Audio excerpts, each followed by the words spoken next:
നമ്മുടെ നാട്ടിൽ April May summer vacation പോലെ ഇവിടെ ജപ്പാനിൽ ജൂലൈ ഓഗസ്റ്റ് മാസമാണ് സമ്മർ ടൈം ആൻഡ് അതുകൊണ്ട് തന്നെ ഇവിടുത്തെ സമ്മർ വെക്കേഷനും. മോനെ ഇവിടെ അടുത്തുള്ള ഒരു ജാപ്പനീസ് കിൻഡർ ഗാർഡനിലാണ് ചേർത്തിയത് ആൻഡ് ഇന്ന് അവൻ്റെ കിൻഡർ ഗാർഡനിലെ ലാസ്റ്റ് ഡേ ആയിരുന്നു. ഇനി മിഡ് ജൂലൈയും പിന്നെ ഓഗസ്റ്റും ഇവിടുത്തെ സമ്മർ വെക്കേഷൻ ടൈമാണ്. അത് കഴിഞ്ഞ് ഇനി സെപ്റ്റംബറിലാണ് വീണ്ടും റീഓപ്പൺ ചെയ്യുക. നാട്ടിലെ പോലെ ഇവിടെ ഡെയിലി ക്ലാസ് ഇല്ല കേട്ടോ. ഞാനീ പറയുന്നത് കിൻഡർ ഗാർഡന്റെ മാത്രം കാര്യമാണ്. ആഴ്ചയിൽ 2 ദിവസം മാത്രമാണ് ക്ലാസ് ഉള്ളൂ. ഇനി സമ്മർ വെക്കേഷൻ കഴിഞ്ഞ സെപ്റ്റംബർ തൊട്ട് 3 ചോയ്സ് ആണ് നമുക്ക് തരിക.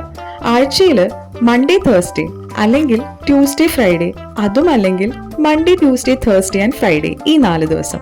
ഇതിൽ നിന്ന് ഏതാണോ നമ്മുടെ ചോയ്സ്, കുട്ടീനെ 2 ദിവസം മാത്രം അയച്ചാൽ മതിയെങ്കിൽ ഏത് 2 ദിവസം, അതല്ല 4 ദിവസമാണെങ്കിൽ അങ്ങനെ വേണോ, അത് ഏതാണോ നമുക്ക് താല്പര്യം അത് ചൂസ് ചെയ്ത് നമുക്ക് ആ ദിവസം മാത്രം കുട്ടീനെ കിൻഡർ ഗാർഡനിലേക്ക് അയച്ചാൽ മതി.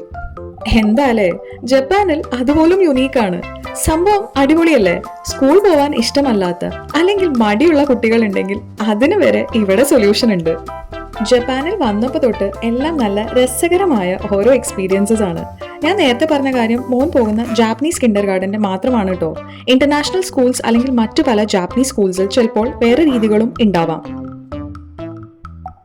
ഇവിടെ ശ്രദ്ധിക്കേണ്ട വേറൊരു കാര്യം എന്താന്ന് വെച്ചാൽ, നമ്മൾ പുറത്തുനിന്ന് ഇട്ട് വരുന്ന ഷൂസോ ചെരുപ്പോ സ്കൂളിന്റെ അകത്തിടാൻ പാടില്ല.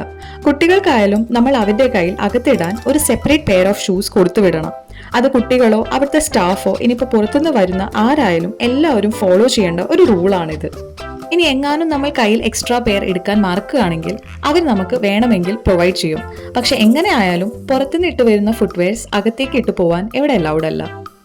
അതുപോലെ തന്നെ ജപ്പാൻകാർ കുട്ടികളെ വളരെ ചെറുപ്പത്തിൽ തന്നെ ഇൻഡിപെൻഡന്റ് ആവാനും പഠിപ്പിക്കും.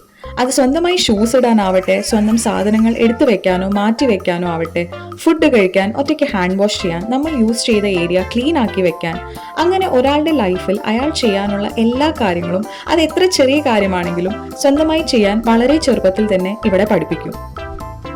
അങ്ങനെ സ്കൂളിൽ മറ്റു കുട്ടികളും അവരുടെ പേരൻസും പിന്നെ ടീച്ചേഴ്സും എല്ലാവരും കൂടി ഒരുമിച്ച് മ്യൂസിക്, ഡാൻസ്, ഗ്രൗണ്ടിൽ പോയിട്ടുള്ള ഔട്ട്ഡോർ ഗെയിംസ് കളിച്ചും സംസാരിച്ചും അത് കഴിഞ്ഞ് ചെറിയ റിഫ്രഷ്മെന്റ്സും പിന്നെ കുട്ടികൾക്ക് ഗിഫ്റ്റ്സ് ഒക്കെ കൊടുത്ത് കുറച്ച് ഫോട്ടോസ് എല്ലാം എടുത്ത് ഈ ഒരു ദിവസം വളരെ മെമ്മറബിൾ ആയി.